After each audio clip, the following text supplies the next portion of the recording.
tarde a todos e todas. Estamos aqui hoje muito felizes, né, com a nossa convidada de hoje, do nosso evento extensionista com Telas, organizado pelo grupo de pesquisa Telas, do PPG com TP. E a Maria Camargo, ela é formada em cinema pela PUC-Rio, é autora das séries Rota 66, Assédio e Dois Irmãos. Em 2019, roteirizou com Bárbara Paz o longa-metragem Babenco, Alguém Tem que Ouvir o Coração e Dizer, Parou. Adaptou para o audiovisual obras de Clarice Lispector, Milton Ratum, Ana Maria Gonçalves e Caco Barcelos. Roteirizou e dirigiu curtas-metragens premiados. É também co-roteirista do filme Nice, O Coração da Loucura e supervisora de dramaturgia de 2 séries para o Globoplay, Flor de Lis, Questiona ou Adora, e Fim, a partir do livro homônimo de Fernanda Torres. Então, aqui só alguns recadinhos, né? Então, após o bate-papo, a gente pode selecionar algumas perguntas e comentários inseridos no chat. E também pedimos para que os ouvintes aqui, os participantes que estão nos acompanhando, assinem a lista de presença, porque daí é possível que a gente gere, o setor da universidade, né, gere a certificação para quem acompanhar aqui as nossas lives. Então, gostaria de agradecer, né, a Maria Camargo pelo aceite, né, disponibilidade super receptiva com o nosso convite, ficamos muito felizes.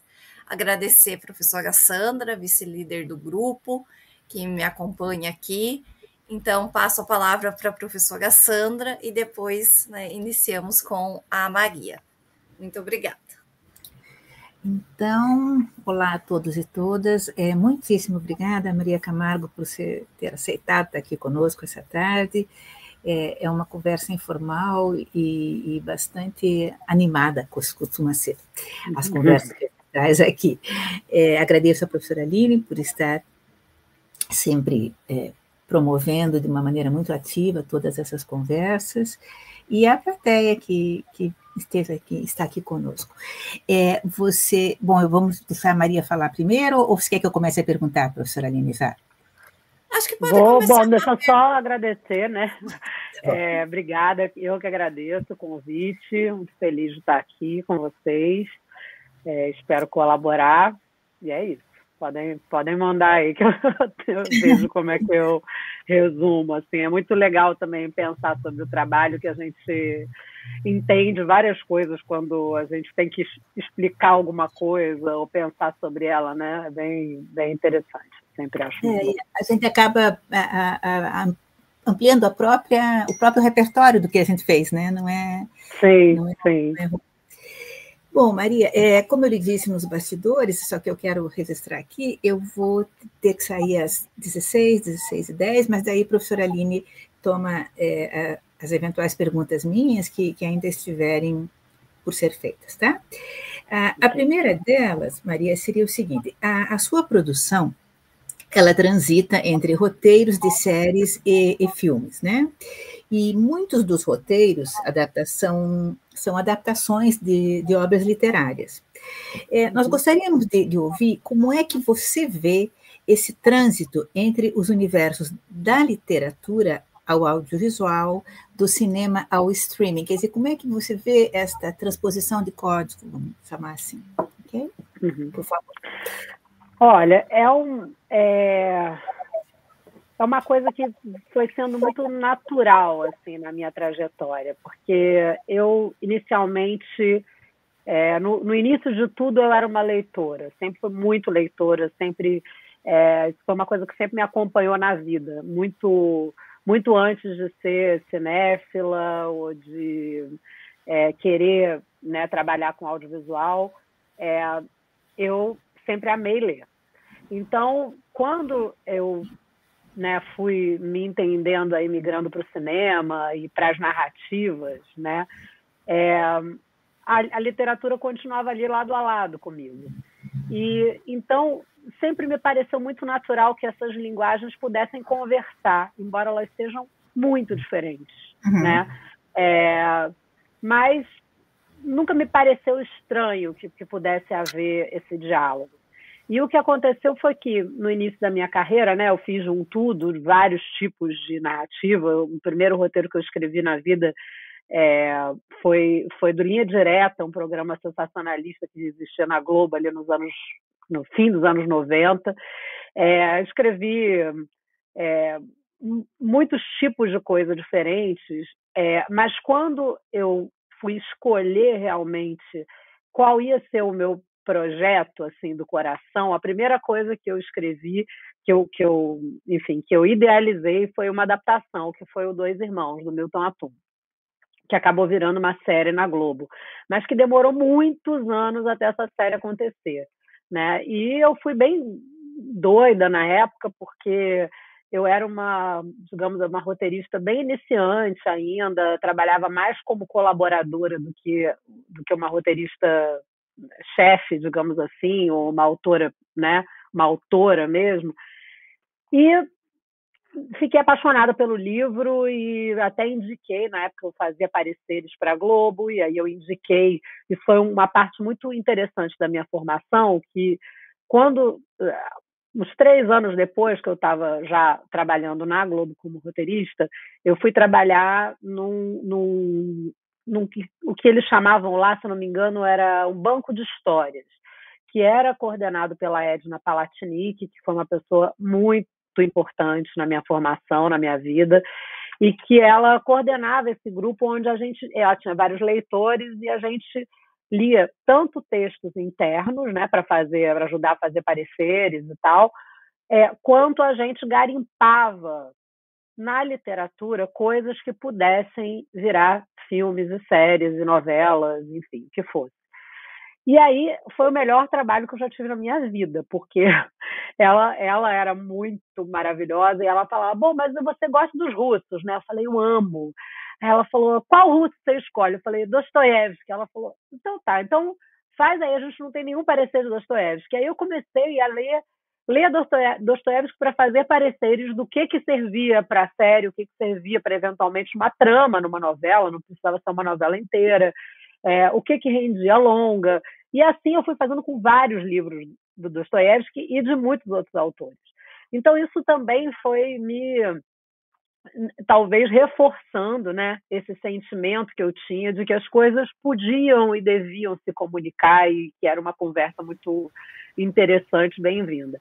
E aí, nessa época, eu li o Dois Irmãos e falei, posso fazer o parecer de um livro que eu acho que dá uma série maravilhosa e tal? Pode. Aí fiz o parecer. Só que a Edna adorou, mas ninguém mais na Globo deu menor bola para aquilo, ficou patinando.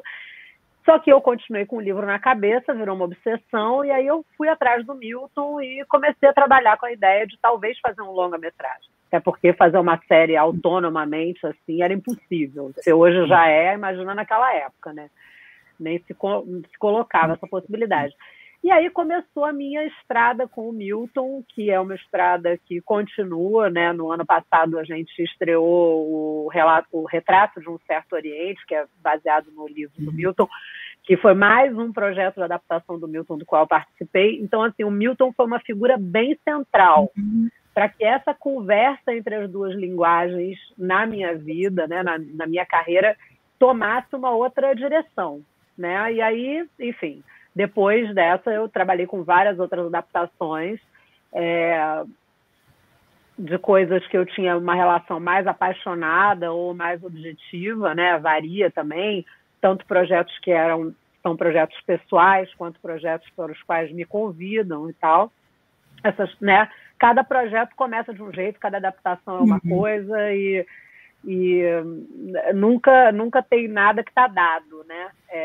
Não tem, está acostumada com a adaptação, é mais seguro. Não é. Cada vez que começa uma outra história que pode dar certo, pode dar errado, eu posso acertar a mão. Essa conversa entre as linguagens pode ser uma ótima conversa ou pode ser uma conversa truncada e difícil. Então, é isso. Mas, para mim, sempre pareceu muito natural. Acho que com a entrada dos streamings, das séries, né, no mundo, assim, eu acho que se abriu um outro campo, apesar de que, né, na Globo sempre se fez minisséries e seriados, é uma coisa que já existia lá na minha infância, né, e depois, na época que eu já era roteirista, as próprias minisséries, a Globo fazia muito isso, né, mas, digamos que a era de ouro das séries nos streamings foi uma coisa que mudou muito nosso mercado, nossa forma de enxergar, abriu um campo para adaptações de um certo tipo, criou outros problemas, né? E também foi mudando, né? Da época em que a gente começou a assistir séries, consumir séries e produzir séries, para agora também o panorama mudou um pouco. Mas eu acho que, independente do suporte, de ser longa, de ser série, de ser uma coisa feita para TV aberta ou de ser feita para o streaming, eu acho que cada adaptação tem o seu desafio, a sua natureza, né, seu nível de dificuldade, e eu acho que cada momento, também tem um momento que eu vou estar, né, como roteirista, o quanto eu vou conseguir me conectar com aquilo, em que velocidade, enfim, acho que os desafios, cada caso é um caso. A sua trajetória, o seu trabalho me interessa muito particularmente, porque, falando em âmbito assim, bem pessoal, toda a minha formação foi sempre lado a lado literatura e cinema. Eu tenho muita dificuldade até em fazer a separação. Então, essas obras do Milton, por exemplo, elas estão todas na minha cabeça, imaginadas, né? E aí, quando a gente vai assistir ao trabalho no audiovisual, é mais uma experiência da ordem do sensível, né? Então, e é perfeito, as linguagens conversam, sim, agora, na hora em que você vai para a prática mesmo do fazer a transposição, eu suponho que não é exatamente simples, né? Não é meramente uma passar daqui para lá, né? Não. A obra tem vida própria, né? Conversas dão trabalho, né? Conversas sim, dão trabalho. Até você criar uma comunicação e essa conversa de fato se dê, né? E se dê de uma boa forma, onde ela flua, tem muitos desafios para chegar até ali, né? E às vezes não chega. Às vezes a comunicação é truncada, às vezes a coisa você tem que forçar a barra. A gente vê muito isso, né? Tem adaptações que funcionam e outras que não, assim como tudo também, né? Quando você também começa um projeto audiovisual ou um projeto literário, que seja, mesmo que ele seja um projeto original, tudo está tudo em branco na sua frente. Pode acontecer muita coisa, você pode acertar ou pode errar. Então, meio inesperado. Mesmo quando você tem uma base literária de onde você vai partir, no fundo, quando você vai escrever, você está partindo do zero. Porque enquanto filme ou enquanto série, aquilo não existe. O que existe é o livro. E o livro vai continuar sendo o livro. O livro não vai deixar de ser um livro. Né? Faça a gente uma adaptação ou não, o livro ele é o que ele é. Se o filme vai existir, ele vai sempre ser um filme, ele jamais vai ser um livro. São dois universos que conversam, né? Eles conversam, mas eles são autônomos, né? E é isso, é sempre uma surpresa, né? O que é que vai acontecer quando você começa uma textos do Caio Fernando Abreu, você deve ter isso também em mente, eles costumam ser muito cinematográficos, né? Alguns deles são muito cinematográficos. E nós tivemos uma experiência com os alunos de especialização, e transformaram um texto de Caio numa peça de teatro. E claro que foi um exercício muito interessante, foi rico, crescemos todos, mas o resultado não foi assim tão feliz. O resultado mesmo, né? E eles acharam assim que seria muito tranquilo passar para o teatro, porque ele era tão cinematográfico que bastava você dar. E já temos duas conversas, né? Teatro e cinema. Exato, já é uma conversa bem diferente. Isso, muito diferente. E aí eles entenderam que realmente é muito difícil, porque os universos são autônomos e não basta você fazer assim, passar de cá para lá, né? Fica parecido com uma revista online, que você simplesmente faz ela impressa e daí disponibiliza online, não é uma revista online, não tem é diferente, é outra coisa. Muito obrigada. Você não pega aqueles elementos e traduz. Isso, é isso que eu queria dizer. Não é uma mera tradução. Um decalque, né? Eu vou decalcar isso aqui. Eu acho que decalque é uma palavra até melhor, né? Porque a tradução é impossível. Eu acho que é tudo intraduzível, né? Você pega um poema e ele é intraduzível. Agora, você consegue fazer aproximações. O problema é quando se pensa em fazer o decalque. Aí, eu acho que decalque é uma palavra perfeita, né, para isso. Até porque a tradução, você mal ou bem, você está lidando com as duas são formas literárias. Se eu estou traduzindo do português para o alemão, são dois idiomas diferentes, mas é a mesma linguagem. Né? Então, eu tô mudando o idioma, mas eu não estou mudando a linguagem. Quando eu vou para outra linguagem, é uma outra coisa. É um outro código. E às vezes é curiosíssimo, mas tem muitos casos, eu já me deparei com situações assim várias vezes, de algo, se você pegar aquilo e tentar fazer exatamente aquela cena do jeito como ela está no texto, para o audiovisual, algumas vezes, você, na verdade, o efeito dela no audiovisual é o oposto ao que está no livro. Não só não é o mesmo efeito, como às vezes faz um efeito oposto. E às vezes, para aquela cena ter o mesmo significado, ter a mesma alma, digamos assim, do que a cena que está no livro, você tem que fazer ela completamente diferente. Às vezes você tem que fazer ela oposta. Porque o efeito é completamente diferente, né? Quando você está lendo, tudo é diferente, né? Começar pela questão do tempo, porque um livro eu vou abrir o livro, eu vou ler ele no meu tempo. Se eu vou demorar 1 hora para ler aquela página, ou 5 dias, ou 3 anos, ou 2 minutos, eu vou determinar como eu vou fazer, né? Isso muda bastante, né? Se eu preciso fruir aquilo e tal, como aquilo vai entrar em mim, é muito pessoal a fruição. O audiovisual, por mais que todo mundo que vai assistir, cada um vai aprender, vai ver de um jeito, porque a gente, né, vê de acordo com aquilo que a gente é e com o que está dentro da gente. Mas, ainda assim, tem uma imposição. A imagem tem uma coisa impositiva, né? Você vai ligar, tudo bem, hoje nos streamings você dá pausa e continua e volta e tal, mas o mais comum, ou que a gente deseja, é que a pessoa faça o binge watching, né? Que ela, se for uma série, que ela assista direto, que se for um filme você não fique parando, né?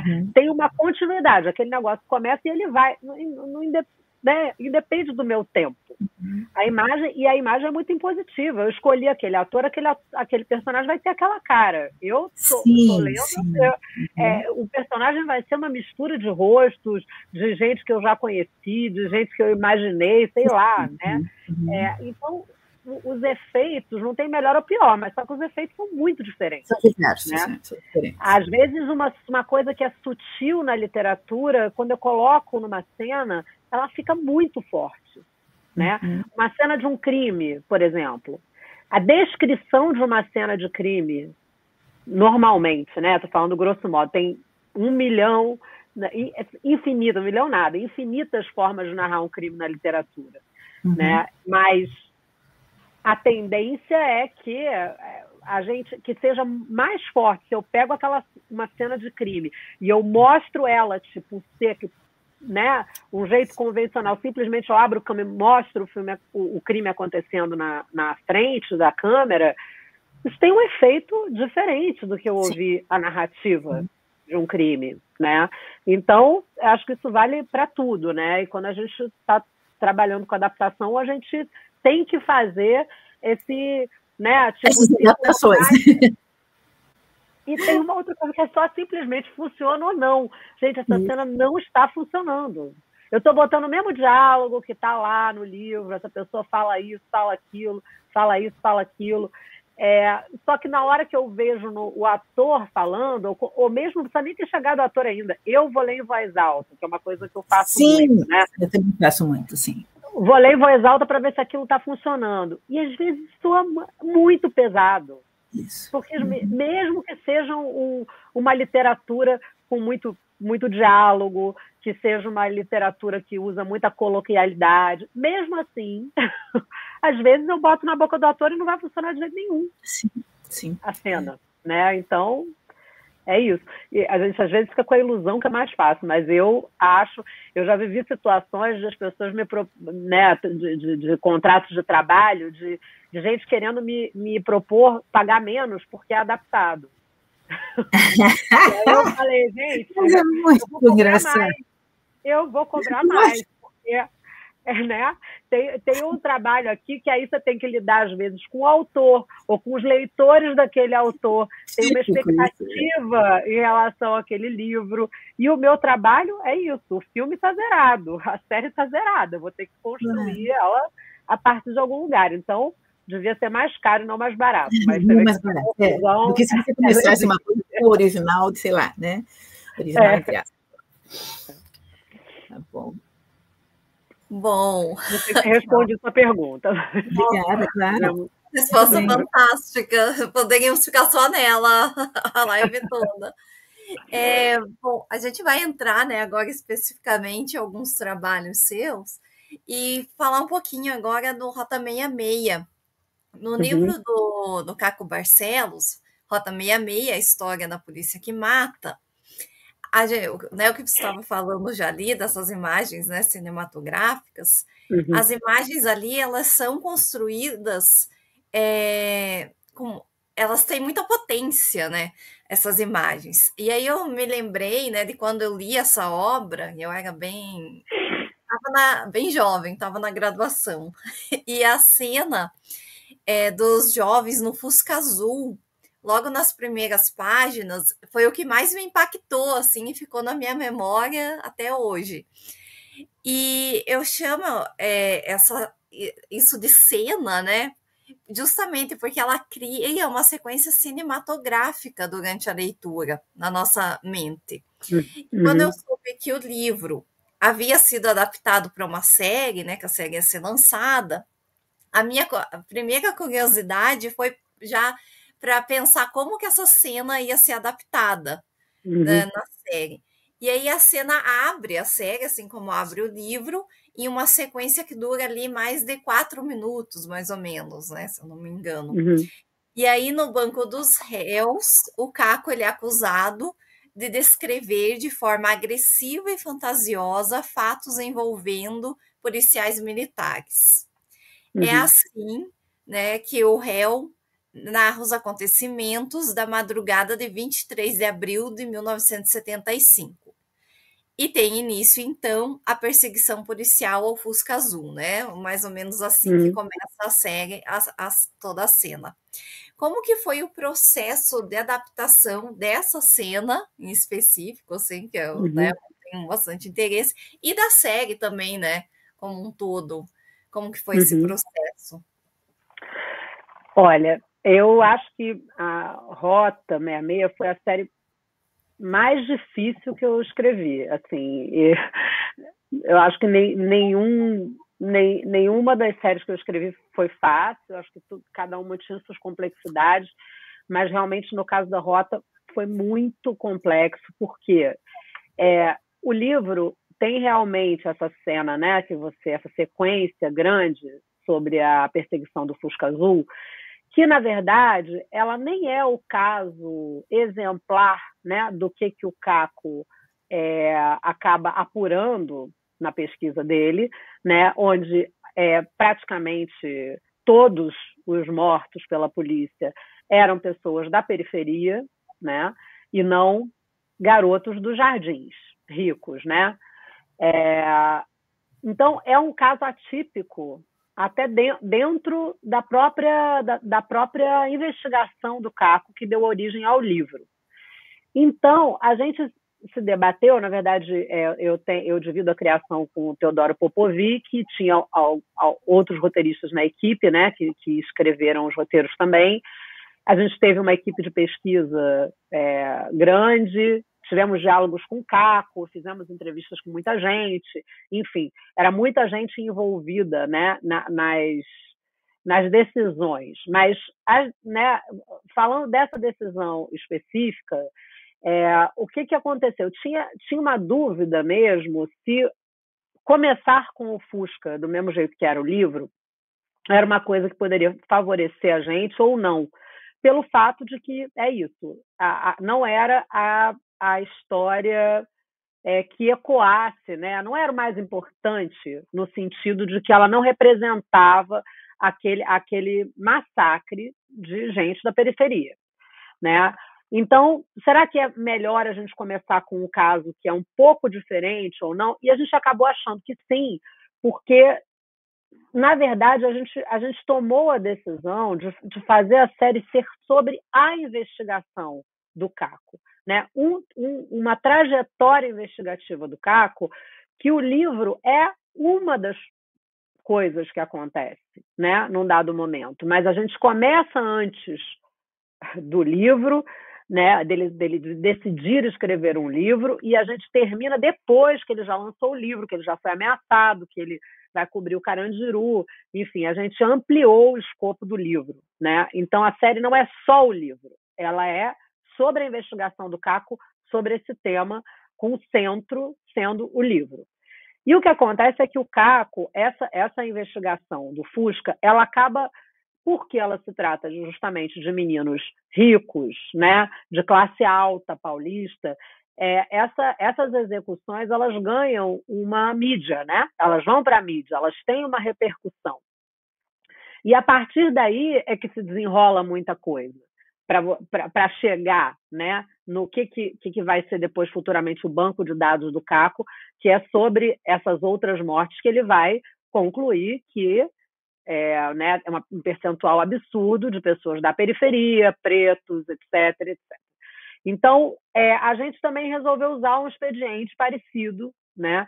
Embora a gente coloque ali na frente já a última cena, ou das últimas cenas da série, que é o julgamento do Caco, então a gente já queria trazer para frente o personagem do Caco, né, sofrendo consequências daquela investigação que ele ia fazer, né? Então a gente colocou isso como uma abertura. E como ele estava sendo acusado de narrar de forma fantasiosa, parará, a gente volta, né, a gente pegou esse julgamento, né, como um estopim para a gente jogar lá para um tempo passado, onde está acontecendo digamos, o julgamento dos policiais lá que mataram os meninos do Fusca Azul, né? E aquilo vai levantar uma lebre enorme e a história vai se desenrolar a partir dali. No livro, o Caco realmente ele narra essa parte do Fusca Azul, não foi à toa que você se lembrou disso e que ficou tão marcado, né? Porque ele usa uma linguagem até diferente para esse pedaço do livro. Ocupa uma parte grande do livro, né?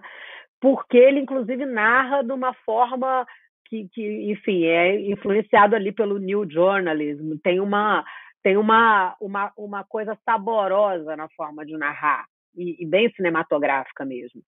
Depois dali, digamos assim, o livro toma uma outra forma, porque ele, de certo jeito, ele é um pouco um banco de dados que o Caco vai fazendo, né?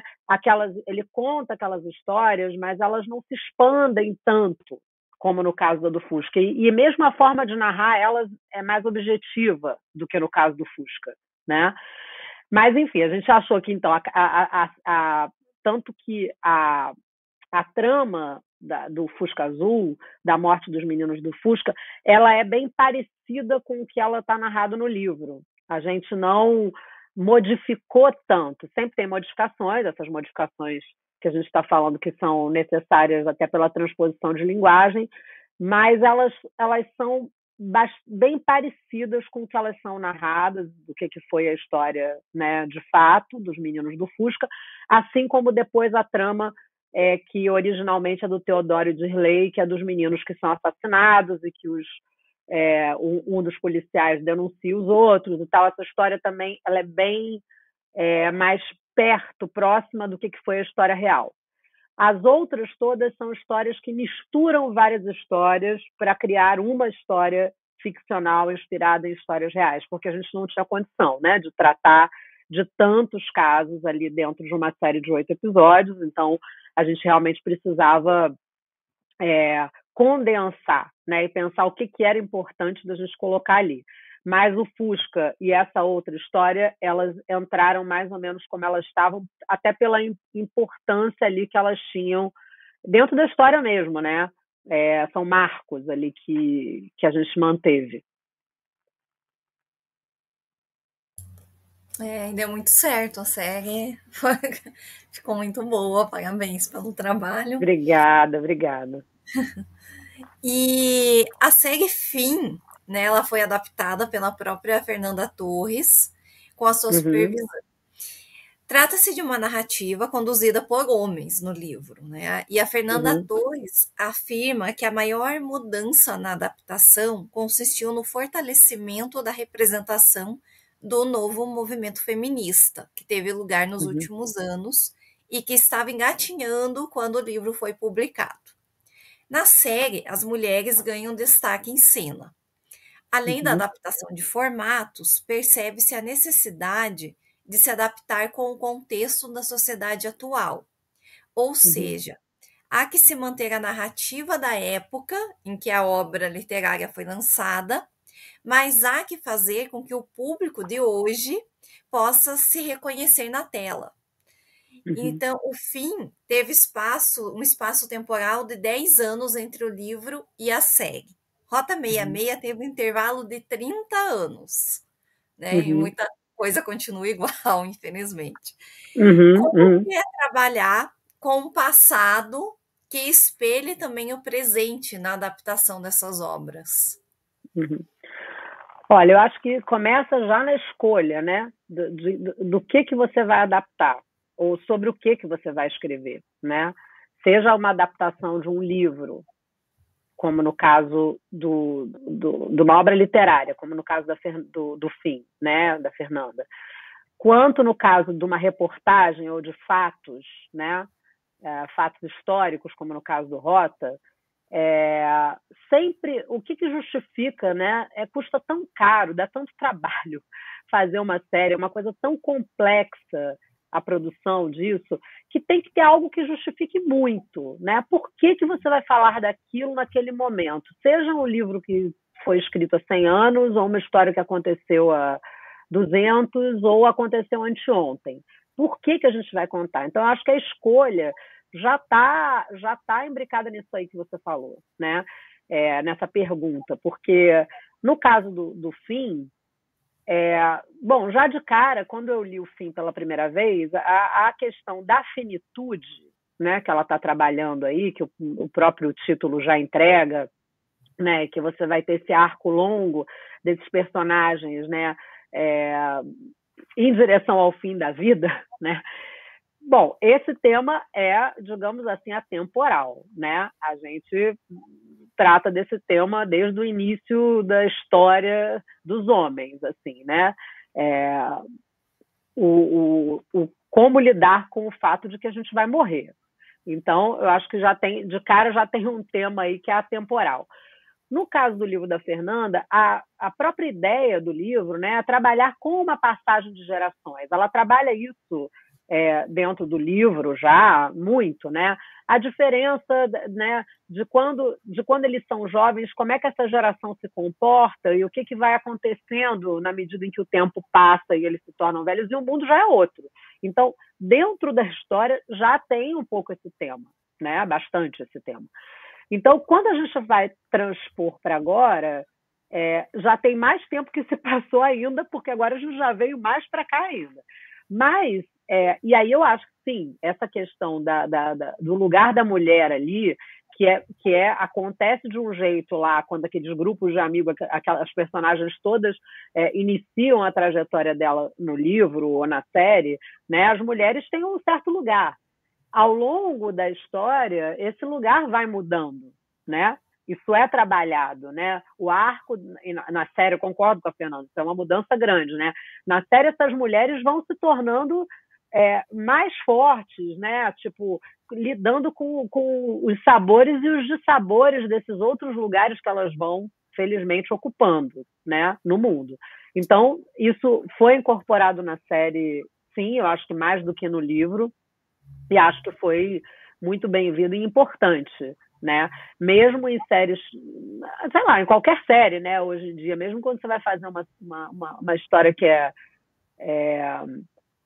essencialmente masculina, é difícil, né? Bom, pelo menos para mim, como mulher, é difícil, e eu gosto de histórias muito masculinas, eu adoro, eu vejo true crime, eu vejo tudo isso, tá tudo certo, tem histórias que são muito masculinas mesmo, mas os personagens femininos, quando não tem um personagem feminino forte ali, é uma coisa que a gente antigamente aceitava isso, eu acho que hoje em dia a gente não aceita mais isso da mesma forma. Ainda bem, né? Fica parecendo que tá meio de pé quebrado o negócio. Cara, tá meio bobo, assim, tá meio...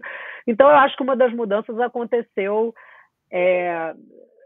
Uma das mudanças, no fim, eu acho que teve a ver com a própria natureza do tempo que a gente está escrevendo. E acho que não podia ser diferente mesmo, né? No caso do Rota, tem uma coisa de que o tema continua atualíssimo, né? Infelizmente, tragicamente, aquilo que estava acontecendo, que o Caco detectou lá naquela época, ele falou isso pra gente, que ele tinha fantasia, na época que ele publicou o livro, que ele ia dar um furo tremendo, que na hora que ele denunciasse aquilo ia parar de acontecer, que as pessoas iam olhar para aquilo e falar, meu Deus, que absurdo, como assim? A polícia que devia estar protegendo está matando, e as pessoas iam ficar tão chocadas que aquilo não ia acontecer mais. Infelizmente, não aconteceu isso, né? Hoje em dia, isso acontece com a mesma intensidade, inclusive, às vezes até pior, né? Isso virou quase uma política, né? Virou uma política de Estado, né? Um presidente foi eleito defendendo isso, então, assim, eu acho que tem até um aprofundamento desse inferno, né? Então, eu acho que enquanto for atual, tem que falar sobre, né? Quando a história ela transborda os limites daquele factual que é daquela história, ou a história daquele livro transborda os limites do que aquilo está sendo contado ali, né? Transborda para a nossa vida. Por isso a gente vai ter interesse de ouvir, né? E de falar de novo. E tem coisas que a gente vai falar 1, 2, 10 mil vezes e não vai cansar, porque de uma forma ou de outra se comunica com o zeitgeist do nosso tempo, né? Eu acho que o Rota tem isso, o Fim, de alguma forma, também. Quando eu fiz, sei lá, o Assédio, que é uma história uma série que eu escrevi sobre, inspirada na história do Abdelmaci, também, porque até quando eu fiz o projeto da série não tinha nem acontecido ainda o Me Too, né? E o Me Too aconteceu durante a produção da série, assim. E continua sendo atual, né, gente? Né? Você vai fazer uma história sobre feminicídio. Se você for falar lá da história da Ana de Assis, e hoje você vai continuar falando de feminicídio. Eu me lembro que quando eu fiz o Linha Direta lá, primeiro roteiro que eu escrevi, que eu fiz o Linha Direta, lá atrás eu me lembro que eu ficava chocada. Eu falei, meu Deus, 80% das histórias são de mulheres sendo assassinadas. Não é possível. Ficava até monocórdio. Você fala, cara, não aguento mais escrever histórias de mulher sendo assassinada pelo ex-parceiro, pelo ex-namorado, pelo ex não sei o que lá. Hoje, se você for fazer, o filme de terror continua igual. Enquanto a história continuar, a gente tem que falar sobre elas, né? Então, eu acho que sim, é impossível produzir um filme ou uma série, mais ainda uma série, né, que aumenta a complexidade, o orçamento e tal, sem que você tenha por uma razão muito forte, né, para contar aquela história. Assim, claro que você tem espaço, né, para fazer comédias românticas e tal, mas é um outro tipo de coisa, e mesmo assim, se você está falando de comédia romântica, se não estiver conectado com o seu tempo também, por que você vai fazer aquela comédia romântica e não rever uma outra que você já fez, né? Tem gente que faz, que eu vou fazer porque vai ser uma influencer que vai tal, mas aí realmente eu não vou poder falar sobre isso porque não é o mar onde eu navego, né? Mas assim, eu acho que é muito caro para a gente fazer sem um motivo relevante assim para contar a história, sabe? Ainda que seja uma história que seja em princípio só para entreter, né? Sim, claro. Maria, indo para Retrato de um Certo Oriente, que baseado no livro do Milton Ratum, você trabalhou com o Marcelo Gomes, e o Marcelo afirma em uma entrevista que o Ratum teria concedido total liberdade ao trabalho de adaptação. E o maior desafio, segundo o Marcelo Gomes, foi adaptar uma obra, porque a gente percebe isso no filme, é uma dificuldade mesmo que foi muito bem solucionada, mas a gente percebe, é concreta a coisa, né? É uma obra quase infilmável, né? Você volta ali, é muito difícil. Isso tem um pouco a ver com a primeira pergunta, você já respondeu muita coisa que tem aqui, mas só para a gente se focar um pouquinho no Certo Oriente.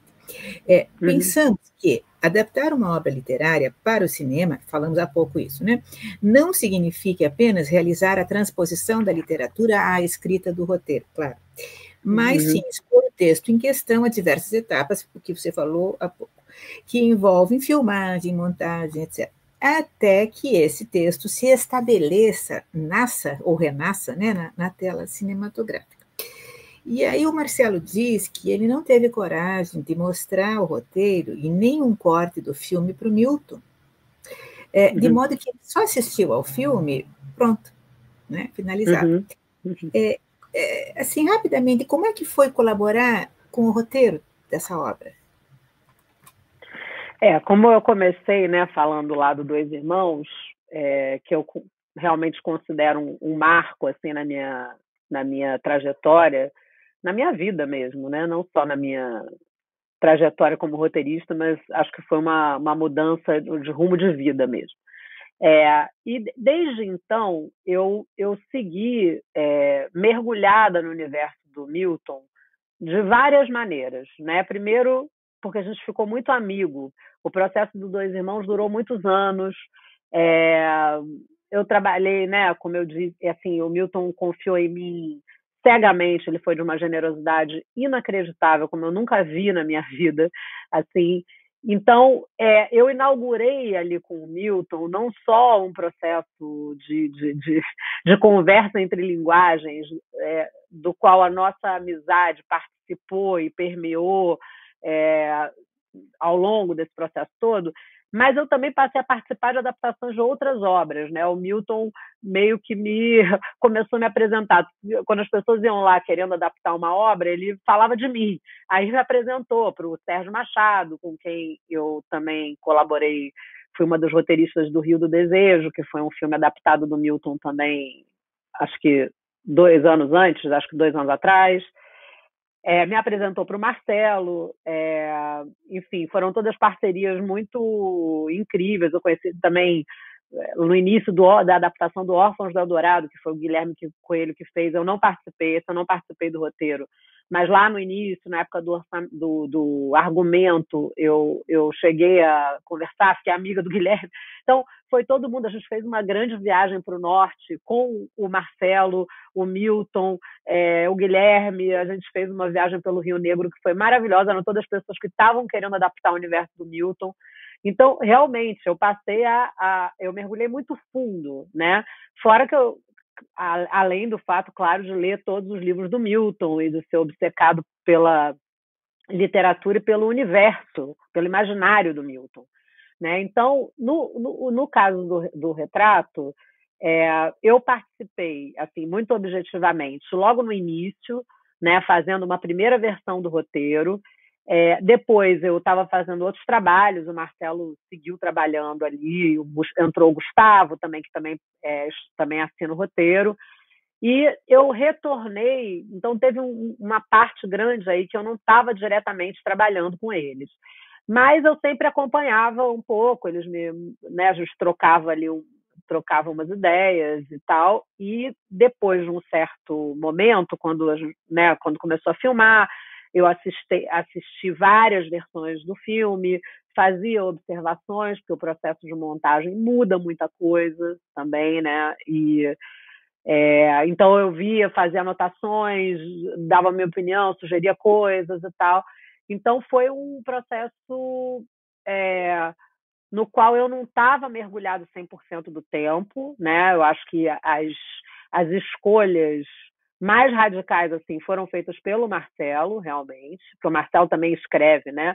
Então, no caso aí, é o caso de um cineasta, de um diretor que é roteirista também.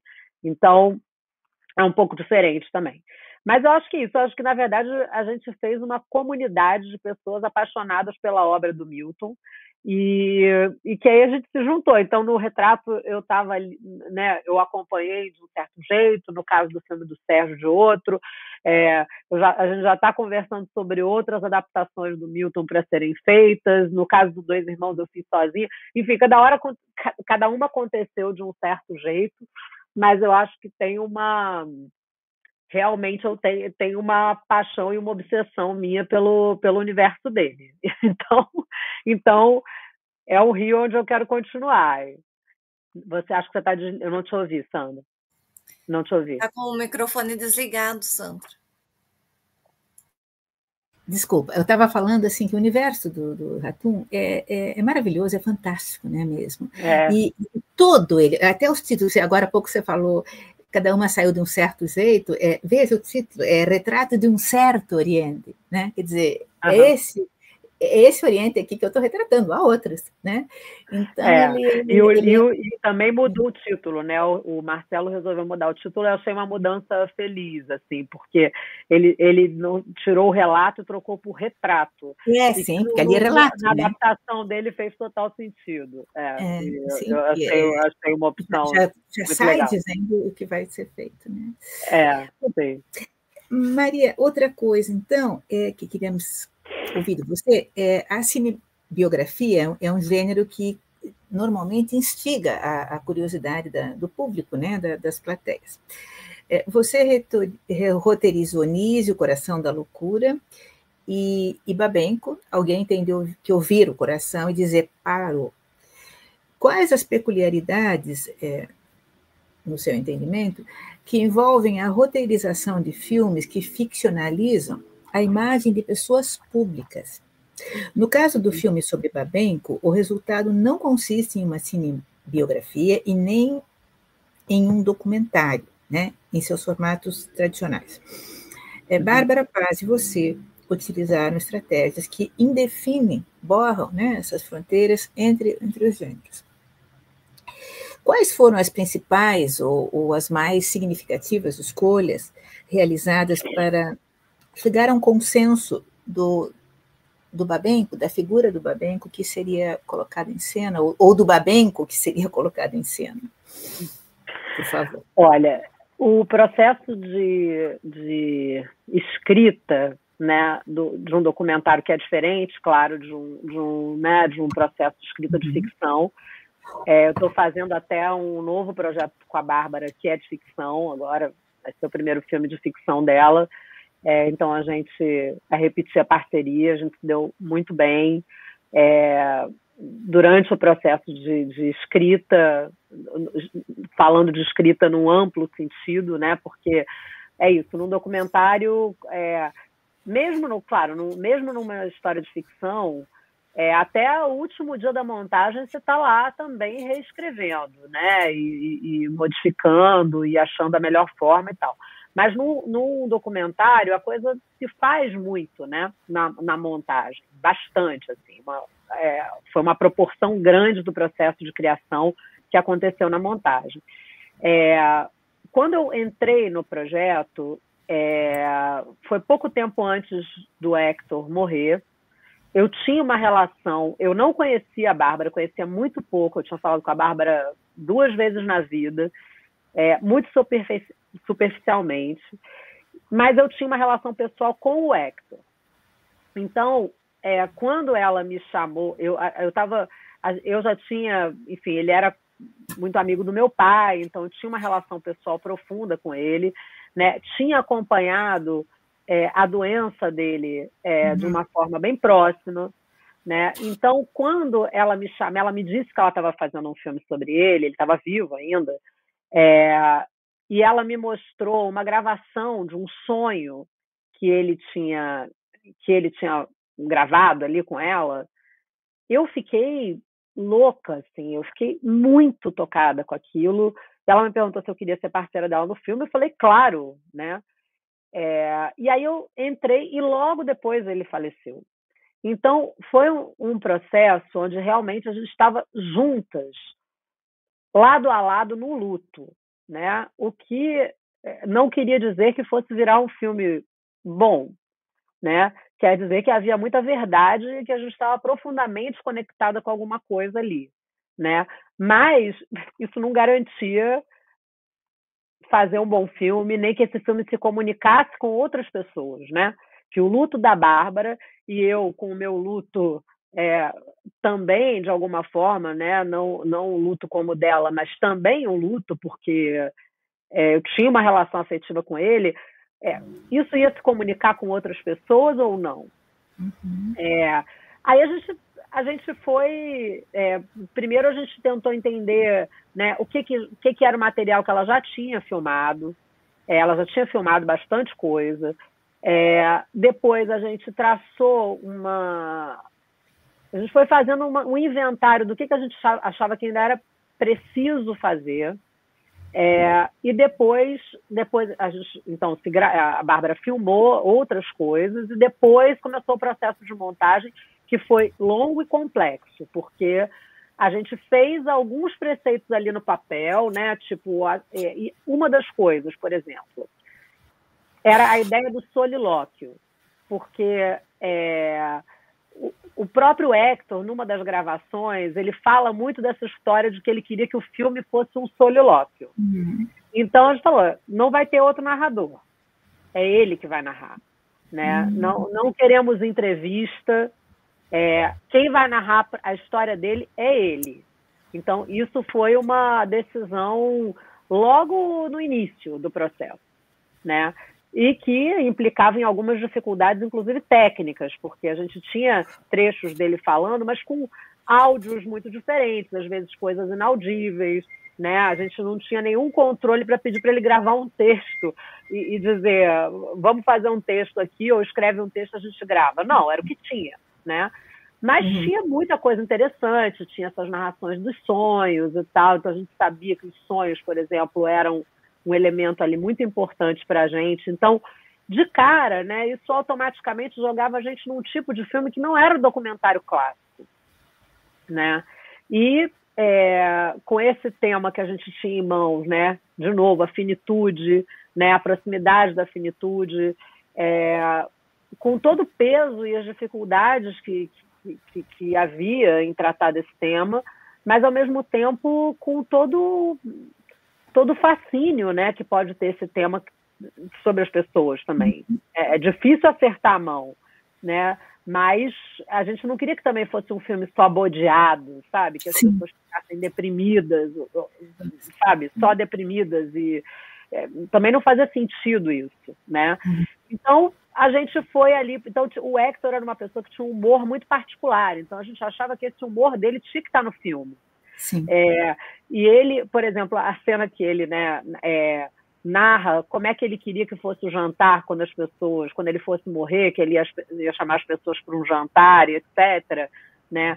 Logo no início a gente falou, a gente tem que gravar esse jantar, tem que filmar esse jantar. Como que a gente vai fazer isso? Não se sabe. A gente filmou, teve alguns montadores que participaram do processo que queriam que não entrasse o jantar, e a gente falava, não, tem que entrar o jantar. Tem que entrar o jantar, tipo, né, as fabulações dele tinham que ser parte do filme. Mas não era um filme de ficção. Eram as fabulações dentro de um documentário, que também, né, agrega um outro elemento aí complexo de como é que a gente vai fazer isso. Né? Então, algumas dessas... A gente foi colocando algumas balizas, né? E uma outra baliza que foi muito importante, que eu acho que eu colaborei bastante, porque eu insisti muito. A Bárbara não queria ser ela inicialmente ela não queria aparecer no filme. Ela queria que ela não fosse um personagem. E eu fui convencendo ela que era impossível ela não ser personagem. Ela tentou fazer versões tirando ela do filme. Falei, Bárbara, aquela cena, tem uma cena, vocês devem lembrar, que ela está com uma câmera prendendo e o Hector está meio que ensinando ela, e aí ele fica meio sem paciência, e aí ela fala, paciência com os alunos e tal. quando você pega o arco entre essa cena e lá no fim, ela filmando ele escondido e ele fala, né? Ele fala, você tá me filmando? Você me deu panetone, me fragiliza, depois me filma. Você não vale nada, né? Esse arco entre essa aluna que não tinha nunca mexido naquela câmera, que vira uma cineasta que está fazendo um filme sobre ele, né? Ao longo, acompanhando e filmando o processo de vida e de morte dele, eu falei, cara, não tem como você não fazer parte do filme, né?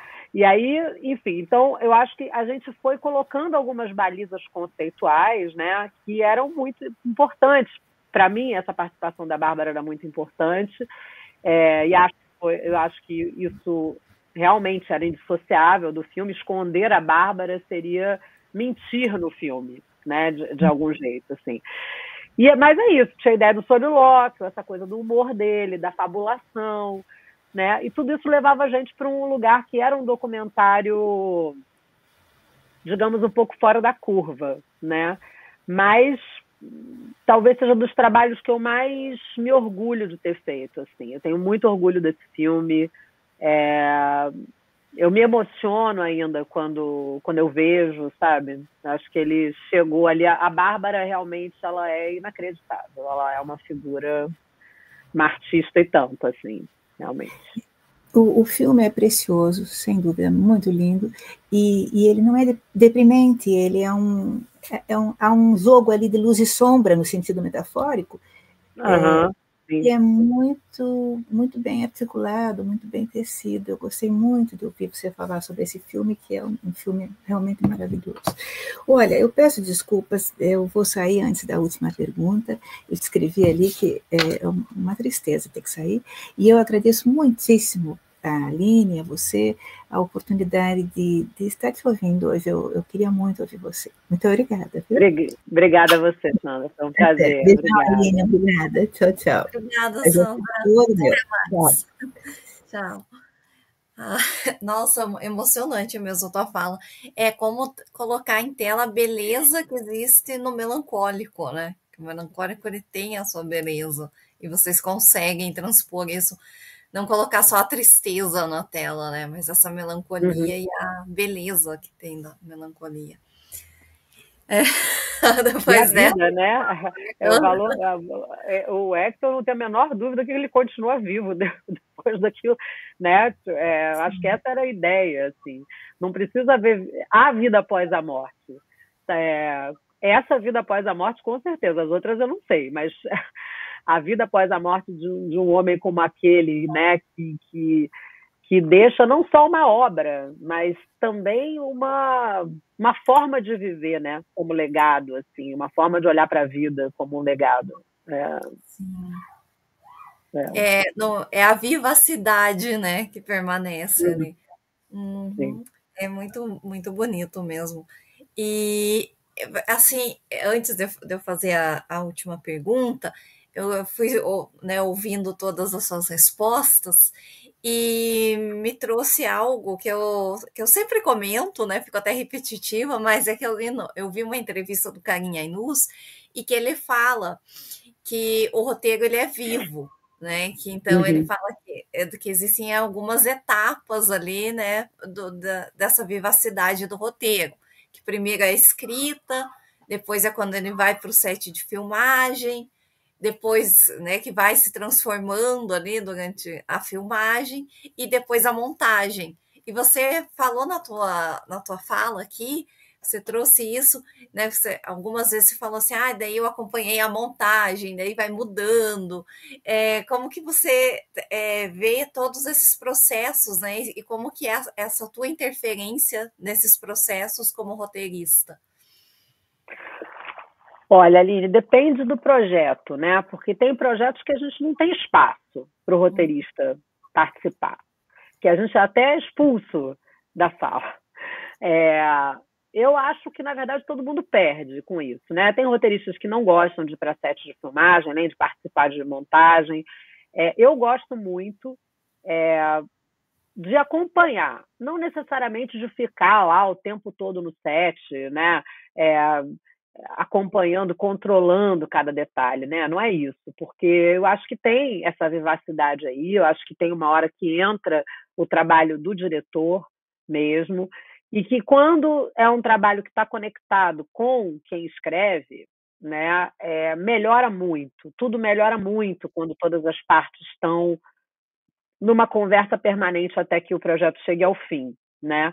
Porque às vezes você não está no set, mas o diretor está com uma dúvida e te liga e a gente bate um papo e a gente conversa sobre a necessidade de uma mudança. Às vezes é uma mudança porque não está funcionando como a gente imaginou, às vezes é por motivos de ter que fazer um corte, por conta de cortes de custo, ou porque acontece um problema com determinado ator, enfim, tem uma infinidade de situações, né, que podem exigir algumas mudanças ao longo do processo de filmagem e de montagem.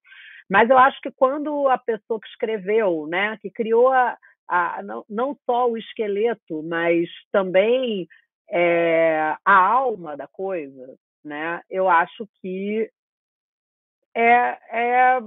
muda bastante quando essa conversa continua e não quando isso é mudado de qualquer jeito, porque às vezes acaba virando uma coisa meio desconjuntada, né? Eu já vi isso acontecer muitas vezes.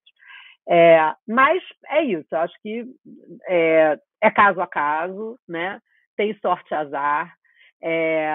Eu acho que às vezes que eu tive acesso e que eu pude participar e acompanhar um processo de finalização, de filmagem de finalização de um filme ou de uma série, eu acho que funcionou melhor.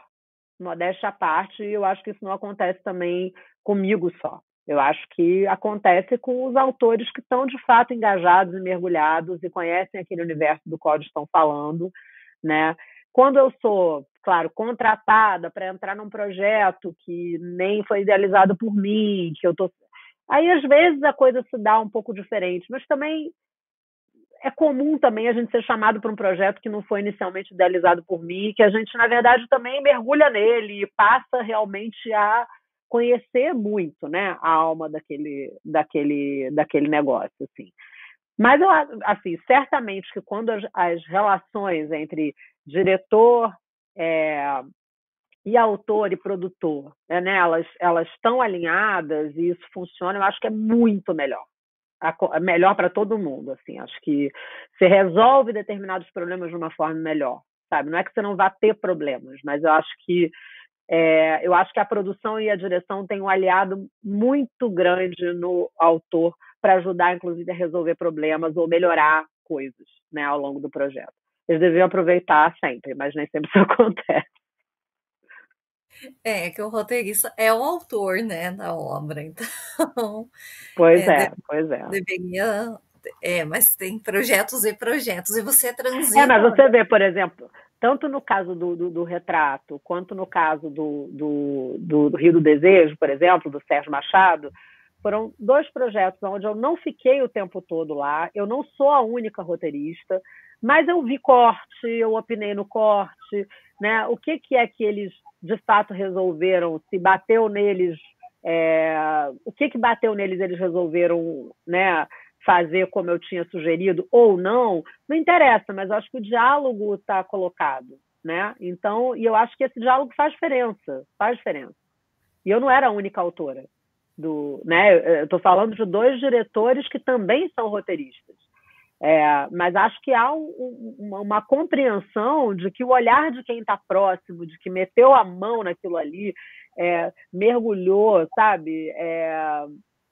Imergiu dentro daquelas águas ali, faz diferença, né? Faz muita diferença.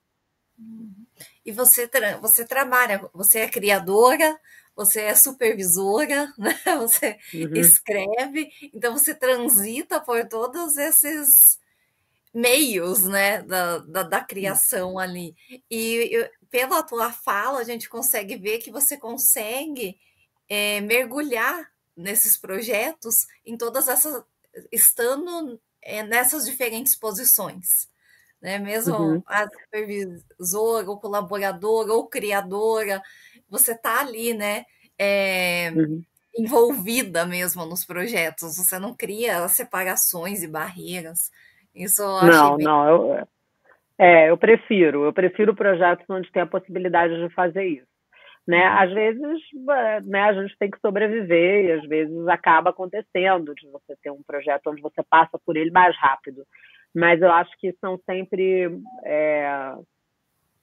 melhores os projetos onde a gente pode ficar mais neles, né? Se deter ali. Eu, assim, direção, por exemplo, eu fiz pouco, né? Mas agora eu tenho um projeto que eu vou ser co-diretora, que eu estou achando. Não que eu queira fazer uma carreira como diretora, não, até porque eu também agora tenho uma carreira como psicanalista e que eu adoro, então eu também tenho que ter esse espaço na minha vida, que eu acho que ele é muito complementar com a criação, mas ele me exige também, né, tempo, estudo, dedicação e tal, então não dá para eu fazer tudo, né? Mas tudo que seja no sentido de aprofundar, né, os recursos aqui de como encarar uma história, tá valendo, eu acho. Sim. E a gente vê essa marca autoral mesmo nos trabalhos que você se envolve. Então, acho que funciona muito bem. E agora a Que gente bom. vai para a nossa última pergunta, que a gente, aqui no grupo de pesquisa, né, a gente trabalha muito também com telenovela. E aí, olhando o teu currículo, né, a gente encontrou lá, tem telenovela também. E aí, perguntar um pouquinho, perguntar sobre essa tua experiência, você trabalhou no Lado a Lado e Babilônia. Uhum. E então foi uma novela das 18 horas e uma das 21. Então, já primeiro assim perguntar, né? Quais as peculiaridades de escrever para um horário da faixa das 18 horas e das 21, né? E Uhum. Babilônia é uma novela do Gilberto Braga, e enquanto Lado a Lado contou com a supervisão de texto também do Gilberto Braga. Então também tem essa coincidência, né?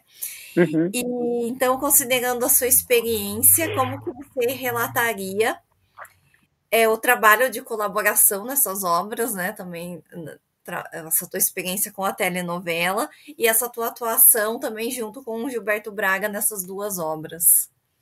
Uhum. Olha, não é onde eu tenho mais experiência, né? Embora eu tenha passado por aí, eu também considero que o Sítio do Pica-Pau Amarelo, na época que eu fiz, também era uma novela. Eu estava trabalhando com o Mário Teixeira e com a Duca Rachid, e era totalmente uma estrutura de novela, era exibido diariamente, só eram capítulos mais curtos, né? Mas era uma dinâmica já de um trabalho de colaboradora de novela, né? A primeira foi o Lado a Lado, que foi um trabalho muito feliz, porque a novela era do João Ximenes e da Cláudia Lage, que estavam assinando a primeira novela, e deu muito certo, né? A novela ganhou o Emmy e tal, foi um processo de trabalho uma novela muito importante, né? Acho que protagonismo negro ali numa época em que ainda se falava muito pouco sobre isso, né? Eu aprendi muito assim, né, com a dinâmica mesmo do processo de estar escrevendo uma novela, que é um tipo de trabalho de um nível, né, de exigência muito grande, não que os outros não sejam, mas é uma questão de tempo mesmo, né?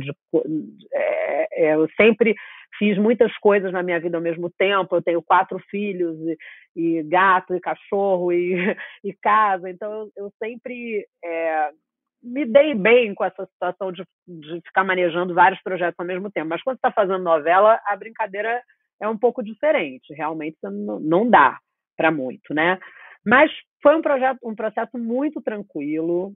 O João e a Cláudia eram ótimos, a equipe toda era muito legal. E no caso, então foi uma experiência positiva, apesar do volume, né, de trabalho, foi uma experiência positiva. Eu tinha uma coisa que como eu tinha filhos, e tinha um personagem muito importante que era criança, que era o Cauê Campos que fazia, que ele, aliás, está maravilhoso e ele se tornou um ator muito legal mesmo também. Ninguém sabia escrever criança, porque eu era a única pessoa da equipe que tinha filhos. Então, tipo, eu tinha que escrever todas as cenas de criança e era uma trama muito boa, que era uma trama que tinha da Patrícia Pilar com o neto, que ela se apaixonava pelo neto, que era negro, e ela via o neto escondido. Tinha toda uma... Então, assim, eu também me cabia ali desenvolver essa trama toda. Foi muito, muito legal. Quando chegou em Babilônia, que trabalhar com o Gilberto é realmente uma coisa única, porque o Gilberto era um criador e uma pessoa únicos. Ele era inacreditável, era muito divertido. Ele era de uma inteligência assim, né, muito rápida e tipo sem papas na língua de jeito algum. Era muito brilhante, né? A novela também era do João Ximenes, como tinha sido Lado a Lado, e do Ricardo Linhares. Eram 3 autores de Babilônia. O que aconteceu com Babilônia é que a novela deu errado, né, por algumas razões que eu não atribuo ao texto. Eu acho que teve ali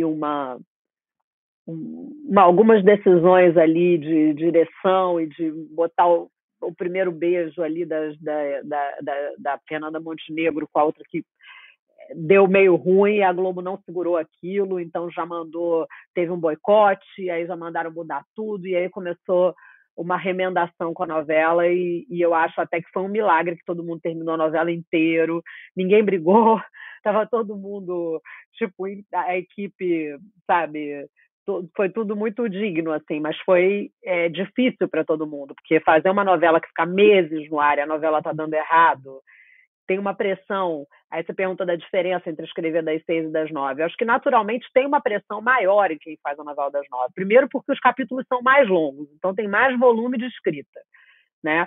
A pressão né, de você fazer é o carro-chefe da TV Globo, ou era, pelo menos na época, acho que ainda né? Ou pelo menos pretende ser. E aí, então, tem uma pressão muito grande do sucesso, se você não fizer sucesso, e aí começa, né? A novela é uma obra aberta, ou quando dá certo ela faz parte, tem que modificar as coisas, mas às vezes isso fica bem atropelado, né? Então, eu acho que foi um processo mais desafiador para todo mundo, mas assim, para a gente que estava escrevendo, junto com o Gilberto, com o João e com o Ricardo, que, né, foram maravilhosos também, eles foram muito calmos dentro daquele tumulto que a gente estava, sabe? Então, assim, foram experiências que eu passei que eu acho que foram muito importantes. Eu acho que para quem escreve, é uma experiência muito diferente, né? Ao invés de você ficar se detendo ali em corrigir, fazer aquela fala mais perfeita, às vezes você tem que mandar o negócio sem você achar que está muito bom mesmo, e é isso que deu para fazer, né? E também tem uma certa liberdade nisso aí que é diferente, sabe? A forma como é o fluxo.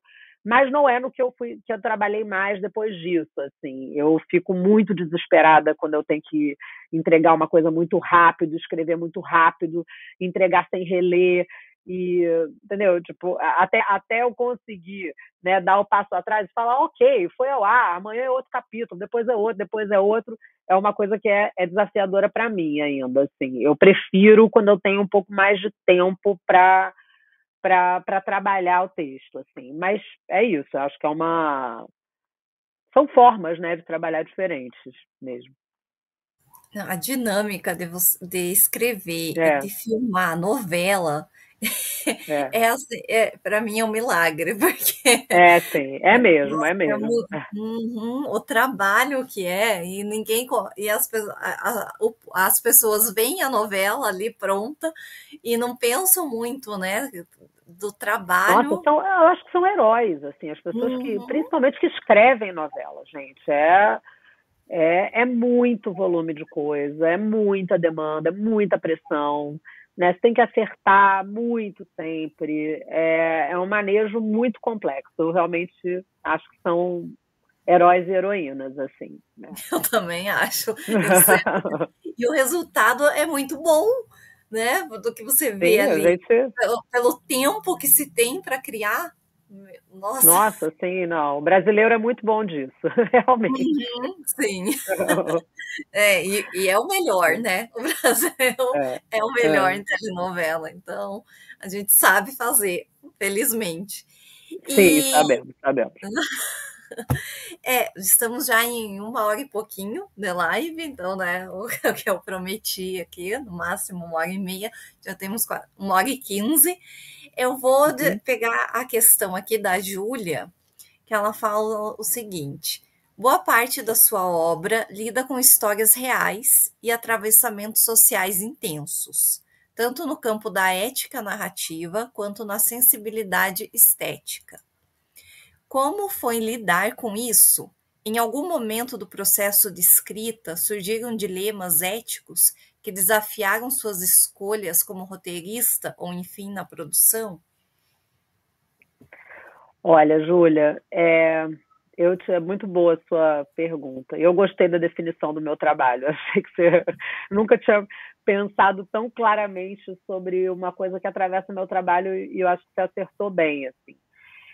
Eu acho até que por essa natureza mesmo que você mencionou, eu tenho dilema ético o tempo todo, né? Eu penso muito sobre isso, e eu acho que não tem muito jeito, né? Porque eu acho que ao contar uma história, a gente está sempre com questões éticas implicadas, né? Mas quando a gente está falando de histórias delicadas, histórias que, né, que lidam com pessoas que existiram ou ainda existem, né, com coisas que são dolorosas, né, para resumir, né, eu acho que a gente tem uma responsabilidade muito maior, né? Então, eu acho que essa responsabilidade não implica não ter liberdade para fazer, muito pelo contrário. Mas eu acho que se trata de arranjar, de pensar nessa liberdade como mais responsabilidade ainda, né?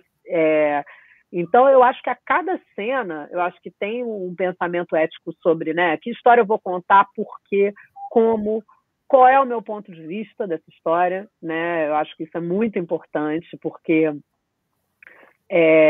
eu mencionei o Assédio aqui, que foi um projeto meu e que eu decidi fazer a série quando eu li sobre as vítimas do Roger Abdelmaci, que tinham se unido e tinham conseguido prender ele. Até ali, eu só ouvia muito falar da história do Abdelmaci, do estuprador serial, aquelas histórias de pesadelo, né, realmente. Nunca tinha pensado em fazer uma história sobre ele. Não me interessava, eu acho, fazer uma história sobre o estuprador serial e ponto. Mas quando eu li no livro do Vicente Vilardaga, que escreveu um livro chamado A Farsa e os Crimes, de Roger Abdelmaci, e que eu tomei conhecimento de que ele tinha sido preso porque essas mulheres tinham conseguido se unir, eu falei, aqui tem uma história, e eu acho que essa história merece ser contada, né? Então, isso, como eu disse, foi antes do Me Too até.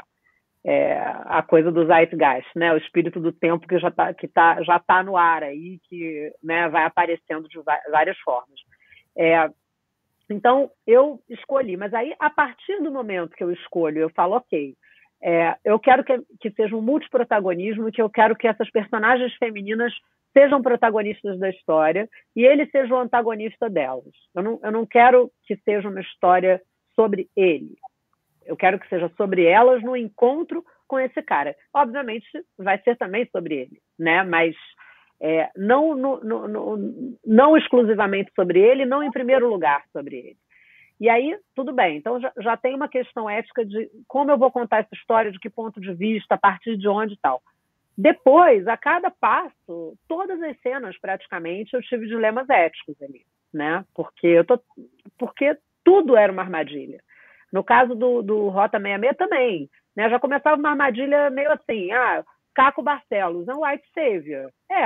O Caco Barcelos, se a gente for, né, a gente usa muito pejorativamente a história do white savior, e eu acho que é para ser problematizado mesmo, mas o que eu ia fazer se o Caco Barcelos, né, era um jornalista branco que estava investigando, era ele que era o elo entre as histórias, eu não tinha como eliminar isso dali, mas uma vez que é isso, como é que eu vou lidar com isso? Né? Quando, na verdade, você tem todas essas outras vítimas e essas pessoas que sofreram essas histórias trágicas, entende? Em que lugar elas vão estar? Elas vão ser coadjuvantes do Caco Barcelos? do Caco Barcelos está indo lá para salvá-los? Não, não pode ser, né? Então, a cada cena, a cada episódio, a cada cena, você tem que se perguntar, ok, isso aqui eu consigo resolver? Talvez não, mas como é que eu relativizo? Como é que eu problematizo? Como é que eu coloco isso em cena? Né? Eu só não posso ir levianamente ou desavisadamente quando a gente está lidando com esse tipo de tema e assim vou fazendo, sabe? Não rola. Assim, é um negócio que a gente pode errar muito. E eu provavelmente já errei muitas vezes. Né? Espero que tenham sido erros pequenos e que não tenham comprometido todo. Né? Eu tento pelo menos não errar feio, sabe? Mas eu acho que é isso, acho que tem muita gente implicada e ainda bem até hoje, nenhuma das histórias sobre as quais eu escrevi que tinha a presença de alguém, eu nunca tive nenhum problema, muito pelo contrário, né? Quando eu tive, né, eu tive muitas conversas com algumas das vítimas do Abdelmaci, a gente conversou, eu conversei com muitas mães que tiveram filhos mortos pela polícia. A gente, né, vai aprendendo a lidar com essas histórias e sabendo que a gente está o tempo todo pisando num terreno minado. Porque é muito fácil errar, é muito fácil, de repente, você não considerar ou não enxergar alguma coisa que era muito importante que, de repente, você não viu. Um personagem que não tinha aparecido, mas que estava implicado. Né? Acho que o único jeito de não passar por essas coisas é tentar fazer umas histórias mais fáceis e que não tenham nenhuma, ou que tenham o mínimo de implicação social, ética, moral possível. Mas eu não consigo, não tenho muito interesse por esse tipo de história, né?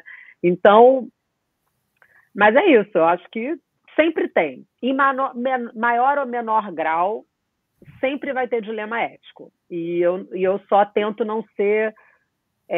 não entrar levianamente, não ser pega, sabe, desavisadamente sobre a seriedade daquilo que eu tô tratando. E eu acho que o objetivo não pode ser só fazer um negócio de sucesso, eu posso ter que lidar com o algoritmo, com os ganchos, de ter que criar coisas fortes e, de alguma forma, espetaculares, mas eu acho que sempre tem um limite ético aí. Eu acho que não é a qualquer preço que a gente faz as coisas, né? Acho que não. Sim. E como que você lida com a recepção das suas obras? A gente falou muito da criação, né? Agora falando da questão da ética, tudo. A Júlia respondeu aqui, incrível, teu trabalho é lindo e cuidadoso nesse aprofundamento. E muito bom te ouvir assim. Agradeço pela generosidade dessa live. Obrigada, Júlia. Imagino. Foi Obrigada, incrível. Júlia. A recepção, né? Porque quando a gente trabalha também, a tua obra tem esse diálogo com a sociedade. Então, acho que você também deve observar a recepção, né, das suas obras. É da natureza da coisa, né? A gente escreve para ser lido, para ser visto, não tem jeito. Mas eu acho que o primeiro a ter que acreditar naquilo que está sendo colocado, né, sou eu, né? Eu tenho que acreditar que aquilo vale a pena ser contado, eu tenho que me dedicar para contar aquilo da melhor maneira, né? Saber, isso, saber da seriedade do que eu estou fazendo, me divertir com aquilo que eu estou fazendo também, né? Gostar de estar ali trabalhando, e acho que se isso tudo flui, eu acho que a chance de se comunicar com outra pessoa é maior. Se vai ser um grande sucesso, se vai ser um estouro, acho que a gente sabe que cada vez menos a gente tem controle sobre isso, que está tudo muito confuso, né? Mas eu acho que quando a gente vai correndo atrás só de fazer uma coisa para buscar o sucesso, para ver se aquilo vai alcançar um grande público, a gente pode se dar bem mal, assim, porque eu acho que a gente tem que ter em vista que quanto mais gente a gente conseguir falar, melhor. Né? Quanto mais gente ouvir, melhor vai ser. Mas, e se gostarem, melhor ainda. Mas eu acho que não é o objetivo primeiro. Né? Eu acho que o objetivo primeiro é a gente contar uma história que a gente acha que tem que ser contada, porque eu acho importante que ela seja contada. Né? Aí qual tipo de importância e tal vai variar, mas pode ser porque eu acho aquele livro maravilhoso e eu acho que outras pessoas têm que ter acesso a esse livro, porque é um livro que eu acho que é importante por uma razão ou por outra. Então, eu tenho que partir desse lugar, né? E mesmo quando é uma encomenda, quando alguém me chama para fazer um negócio, eu tenho que ler aquele projeto e entender se eu vou conseguir me conectar desta forma com aquilo ali, né? Eu consigo mergulhar, eu acho que tem essa importância, tem um potencial para eu acreditar nisso aqui, assim, com o meu coração mesmo. Se tem, ótimo. Se não tem, é melhor eu passar para outra pessoa que possa se conectar dessa forma, né? Com aquele trabalho. Sim. E a recepção também, ela é muito subjetiva, né? Nunca vai agradar todo mundo. E hoje em dia na internet, a gente tem uma falsa ilusão de que a gente está vendo qual que é a recepção do público, porque são as bolhas, né? Então, às vezes, claro. tem uma bolha que odeia, que está falando muito mal, e a outra bolha que está amando e falando bem. Olha, eu tento nem ver muito, sabe? Quando chega a mim, eu fico feliz e tal, e se chegar a mim um problema, também vou parar para pensar nele, né? Mas, assim, eu tento... Uma vez que eu termino, assim, tem uma coisa, eu falo, bom, agora eu não tenho mais controle sobre isso, sabe? Realmente vai ser o que vai ser, né? E é um pouco frustrante quando a gente sente que acontece mesmo, de se achar que podia ter tido um alcance maior, que teve muita gente... Mesmo Rota, eu acho que aconteceu isso, sabe? Eu acho que é uma série pouco vista diante do que ela deveria ser, porque eu acho que o tema é muito relevante, eu acho o trabalho do Caco importantíssimo, acho que a série que a gente fez é muito legal, assim, acho que a gente fez um trabalho muito bom. Então eu tenho pena, porque pouca gente viu. Não é nem porque viu e não gostou, é porque pouca gente teve a chance de ver, porque a divulgação foi meio assim, foi meio assada, a gente estava numa época de polarização muito extrema e tal, enfim, vários elementos aí. É um pouco frustrante, eu gostaria que tivessem assistido mais. Mas eu também acredito que as coisas têm o seu tempo aí e encontram o seu público também, e faz parte também, né? É legal que eu estou aqui falando sobre ela, né? Olha que legal, né? Então tá vivo aí, tem gente que tá vendo, tá acontecendo coisas, né? Eu voltei a pensar nela essa semana e foi muito, muito legal, assim, pensar nela de novo. Sim, tá sendo vivo. Tá vivo aí, tá vivo. Às vezes não tem um marketing, né, que a gente espera, mas é vista, né? As pessoas estão vendo e, assim, talvez se caísse num público ali da extrema-direita, a coisa ia ser bem falada, bem mal falada. Nossa. Assim, a gente teve uma invasão da polícia no set, né? Aconteceu isso durante as filmagens. A polícia invadiu e deu uma ameaçada lá, e aí depois a Rota disse que tinha sido coisa de outsiders, que não tinha sido uma coisa oficial, mas a gente chegou a viver isso. Porque eu até assim, pensei em fazer a pergunta, daí não fiz, agora vou comentar aqui, porque o Caco foi, né, super perseguido, né, e tudo, com o livro. E daí eu até ia perguntar, assim, que a série chegou a ter, né, essa perseguição também, e agora você contou não isso. chegou a ter, mas é isso, a gente achou, nesse momento a gente achou que poderia virar algo pior, mas acabou não escalando muito, não. Mas sim, estava numa época, né, não que a gente ainda não esteja, mas assim, estava numa época particularmente, né, a coisa estava muito pegando fogo ali, assim, né? Sim. Então, eu acho que acabou tendo uma exclusão da série ali de algum jeito e que ela não alcançou, eu acho que o público que ela poderia e mereceria, né, ter alcançado. Mas é isso, estamos vivos aí ainda. Que ótimo! Viva, reproduzindo, criando. Queremos ver os seus próximos projetos. Você pode contar assim, algum projeto que está para sair, para a gente ficar esperto para acompanhar o lançamento? Olha, tem algumas coisas. Deixa eu ver o que eu posso falar. Eu vou começar agora uma série para HBO, mas eu não posso dizer sobre o que é. Mas estou começando agora. Deixa eu pensar o que mais que eu posso...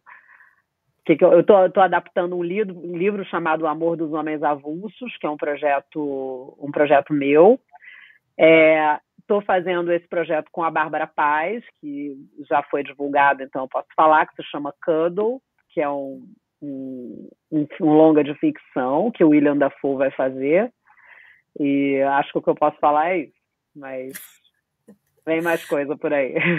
Tem. Nossa, olha, Eu obrigada. estou lançando um livro agora, estou lançando um livro infanto-juvenil, e que vai virar um filme, quer dizer, que o filme já está pronto, já está quase pronto, que se chama Criaturas, que vai estrear no segundo semestre, que é um filme infanto-juvenil, que é uma adaptação de um livro meu. Então, eu adaptei meu próprio livro, e quem tiver crianças aí, espero que chegue a vocês aí no cinema no segundo semestre. Ai, já está aí? Já, né? Já está quase. Espero. A previsão é assim, o livro está à venda, se chama Criaturas. Então já dá para ler o livro e aguardar o lançamento. Sim, né? sim. Presentear as crianças com o livro para já entrar no universo. É isso aí.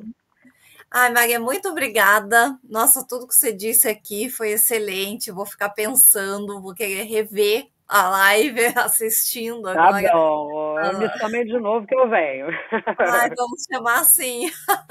Porque, assim, foi um prazer, toda a tua fala me trouxe outras perguntas que eu gostaria de fazer.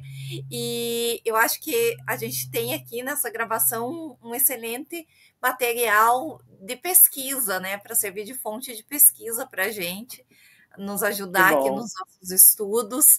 Fico muito feliz. E só agradeço minha eterna gratidão e que a gente possa continuar essa conversa, ter outros diálogos. Vamos te chamar agora. Vamos sim. Vamos seguir conversando aí. Mas vou adorar. Possa ter também encontros presenciais, né? Que a gente possa se conhecer. Tomara, sim. Saudade dos encontros presenciais. Os online ajudaram muito, né? Permitiram que muita coisa aconteça, mas às vezes a gente acaba estacionado nos online, se acomodando nisso, e o presencial tem seu valor também, né? Sim. Tem muito valor. A gente se encontra, quem sabe aí no Rio, possa estar aí no Rio também, que eu adoro, ou você possa vir aqui no nosso friozinho de Curitiba, que tá frio agora. Imagino. Me convidem sim, tá? Obrigada, Aline. Obrigada a todos aí. Gente. Obrigada a quem acompanhou. Tchau. Obrigada, até a próxima.